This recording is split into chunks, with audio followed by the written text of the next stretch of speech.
আছেন। ছোট্ট একটা লেখা পাঠিয়েছেন, তার লেখাটি আমরা পড়বার চেষ্টা করছি।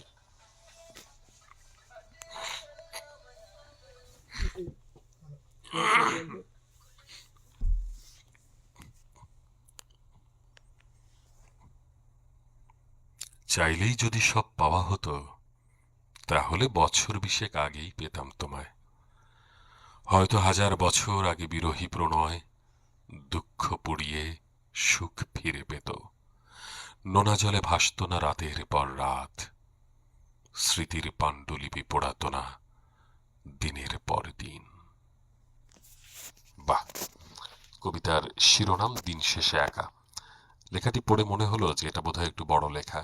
হ্যাঁ, শেষের লাইনটা পড়েই মনে হচ্ছে পরবর্তীতে আরো কিছু লাইন বোধহয় আছে। যা হোক, সেখান থেকে কেটে ছেটে এই যে ছোট করে দিয়েছেন, সেজন্য কবিকে অসংখ্য ধন্যবাদ এবং কৃতজ্ঞতা। জানি না কবি আমাদের সঙ্গে যুক্ত